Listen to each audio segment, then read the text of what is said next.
Assalamualaikum warahmatullahi wabarakatuh. Halo teman-teman semua. Perkenalkan, nama saya Muhammad Jeffrey Al-Bukhari. Pada hari ini, saya akan mempresentasikan tugas presentasi dari mata kuliah Keterampilan Berbicara. Nah, materi yang akan dibahas adalah keterampilan berbicara dalam bentuk wawancara. Poin A, yaitu pengertian wawancara. Secara etimologi, istilah wawancara berasal dari bahasa Inggris, yaitu interview. Nah, sementara istilah interview merupakan gabungan dari dua kata, yaitu inter, yang berarti antara, dan view, yang berarti melihat. Dengan demikian, secara etimologis, wawancara dapat diartikan sebagai proses komunikasi di antara dua pihak yang melibatkan pertukaran pandangan atau informasi yang saling melihat atau memahami. Kemudian, secara terminologi, istilah wawancara didefinisikan oleh beberapa ahli. Pada pembahasan ini, ada 4 ahli yang menjelaskan mengenai pengertian wawancara. Maka, dapat disimpulkan bahwa wawancara adalah proses pertemuan antara dua orang atau lebih yang bertujuan untuk memperoleh informasi atau ide tentang suatu masalah tertentu melalui tanya jawab secara langsung dan berhadapan secara fisik. Hal ini dilakukan dengan menggunakan alat panduan wawancara dan diarahkan untuk mencapai tujuan penelitian atau konstruksi makna dalam topik yang dibahas. Poin B, yaitu jenis-jenis wawancara. Menurut Sternberg dalam Sugiono tahun 2010 menjelaskan ada 3 jenis wawancara, yaitu 1. Wawancara terstruktur. Wawancara terstruktur atau structure interview digunakan sebagai teknik pengumpulan data bila peneliti telah mengetahui dengan pasti tentang informasi apa yang akan diperoleh. Oleh karena itu, dalam melakukan wawancara, pewawancara telah menyiapkan instrumen penelitian berupa pertanyaan-pertanyaan tertulis yang alternatif jawabannya pun telah disiapkan. Dengan wawancara terstruktur ini, setiap responden diberi pertanyaan yang sama, dan pengumpul data mencatatnya. Nah, dengan wawancara ini pula, peneliti dapat menggunakan beberapa pewawancara sebagai pengumpul data. Tentunya, pengumpul data tersebut harus diberi training agar mempunyai kemampuan yang sama. Nah, bisa dilihat contoh dari wawancara terstruktur dari slide tersebut. Kemudian yang kedua, wawancara semi-struktur. Wawancara semi-struktur atau semi-structure interview sudah termasuk dalam kategori in-depth interview, yang pelaksanaannya lebih bebas bila dibandingkan dengan wawancara terstruktur. Tujuan dari wawancara jenis ini adalah untuk menemukan permasalahan secara lebih terbuka, dan pihak yang diajak wawancara diminta pendapatnya. Dalam melakukan wawancara, peneliti perlu mendengarkan secara teliti dan mencatat apa yang dikemukakan oleh informan. Lalu, yang ketiga adalah wawancara tidak berstruktur. wawancara tidak berstruktur atau terbuka sering digunakan dalam penelitian pendahuluan, atau malahan untuk penelitian yang lebih mendalam tentang subjek yang diteliti. Pada penelitian pendahuluan, peneliti berusaha memperoleh informasi awal tentang berbagai isu atau permasalahan yang ada, sehingga peneliti dapat menentukan secara pasti permasalahan atau variabel apa yang harus diteliti. Nah, contoh dari wawancara jenis ini bisa dilihat dari slide PPT. Kemudian, menurut Bungin tahun 2007, jenis-jenis wawancara diantaranya 1. Wawancara oleh tim atau panel.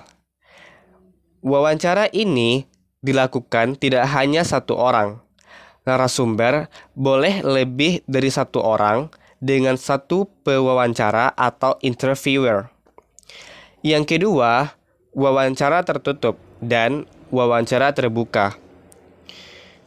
Wawancara tertutup dilakukan tanpa meminta izin dan memberi tahu terlebih dahulu, atau subjek tidak mengetahui saat dilakukan wawancara, sehingga peneliti dapat mengetahui kondisi yang sebenarnya terjadi. Sedangkan wawancara terbuka dilakukan secara sistematis dengan meminta izin atau memberitahu kepada subjek yang diamati.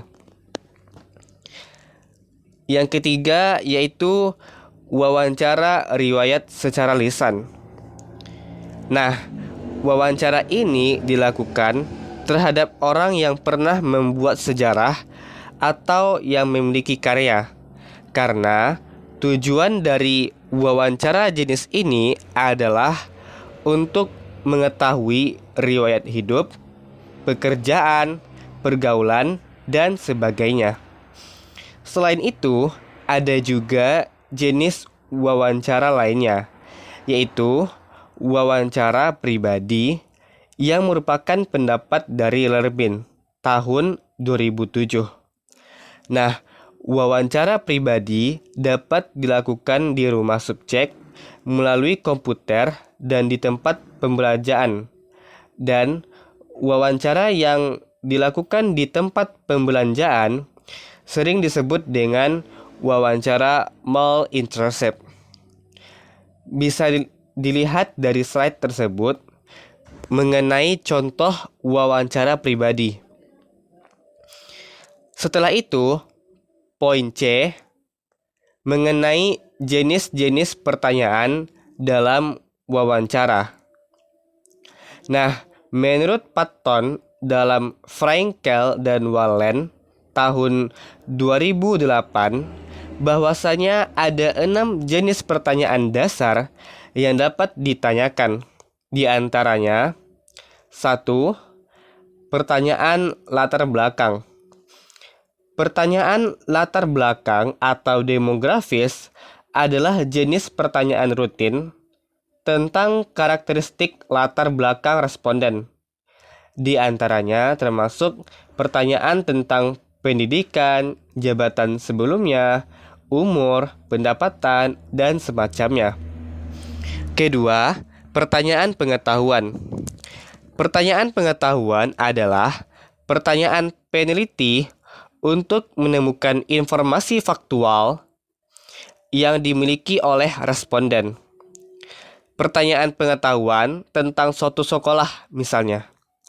Mungkin termasuk pertanyaan tentang macam-macam mata pelajaran yang bisa diambil oleh siswa, prasyarat mata pelajaran, jenis aktivitas ekstrakurikuler yang disediakan, aturan sekolah, kebijakan pendaftaran, dan sejenisnya.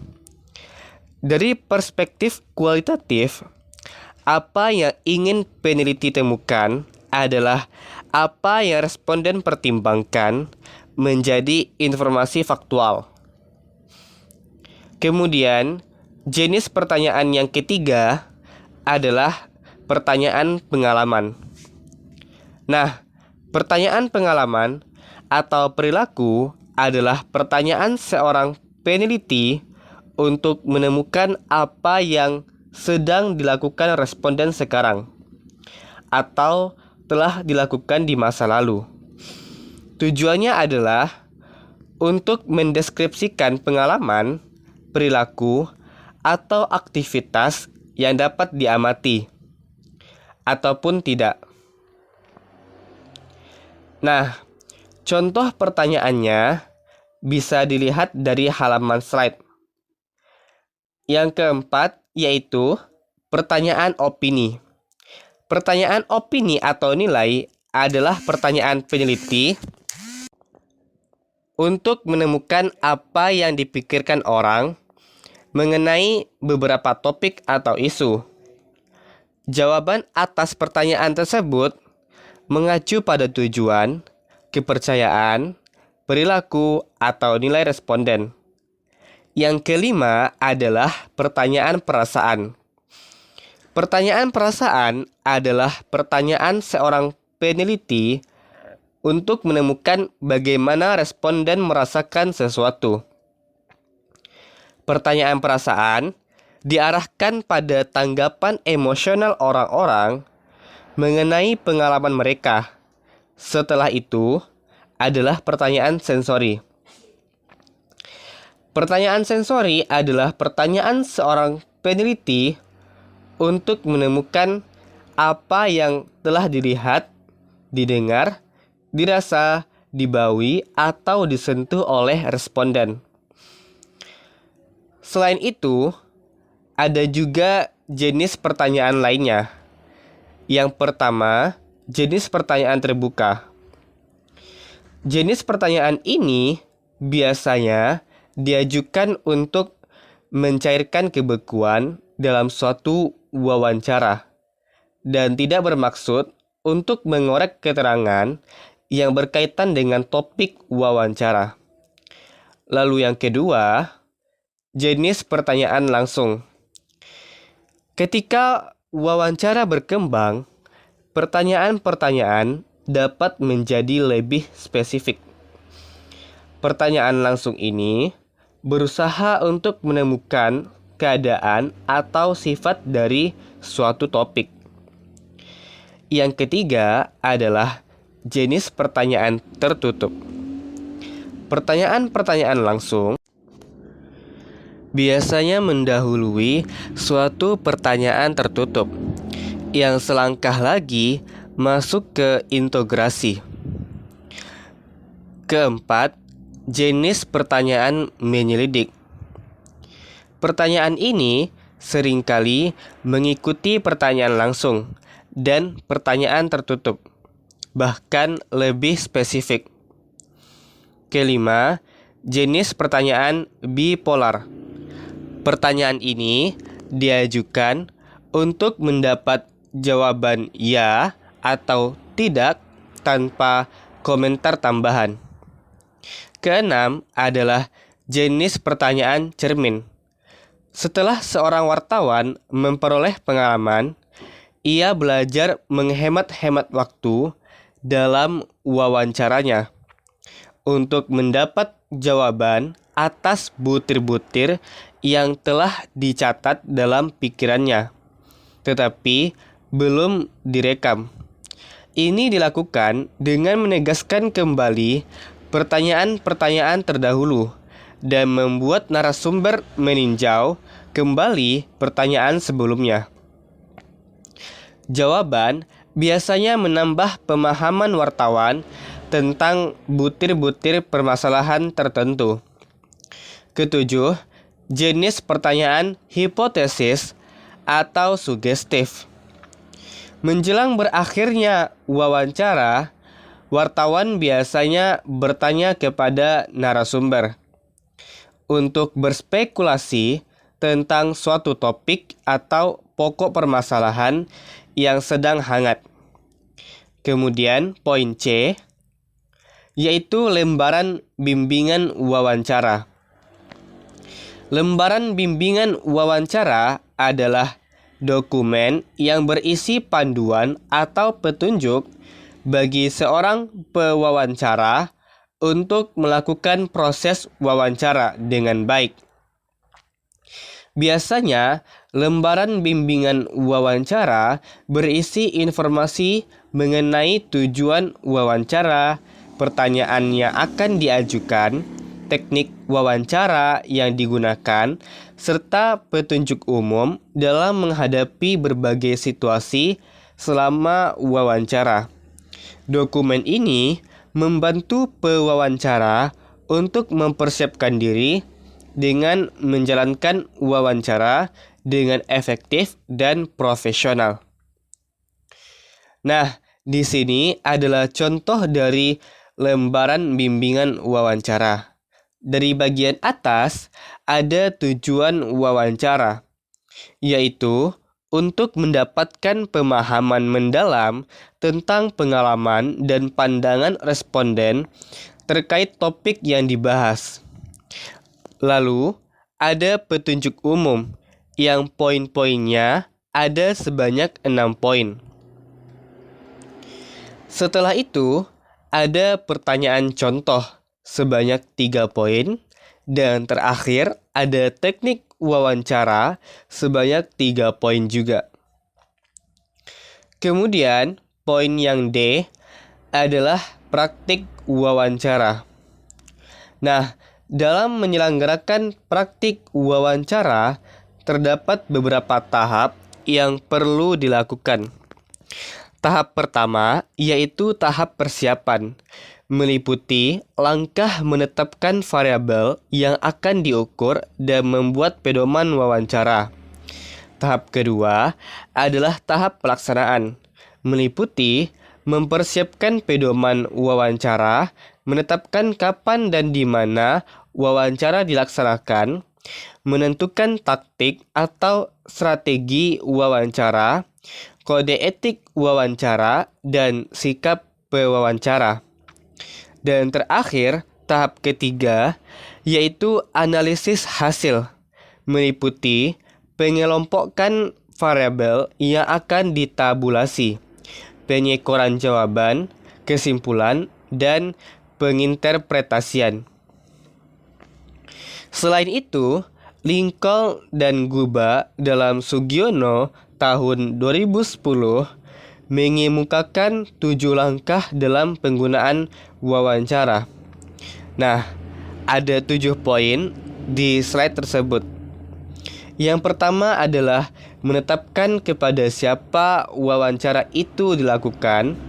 Kedua, menyiapkan pokok-pokok masalah yang akan menjadi bahan pembicaraan. Ketiga, mengawali atau membuka alur wawancara. Keempat, melangsungkan alur wawancara.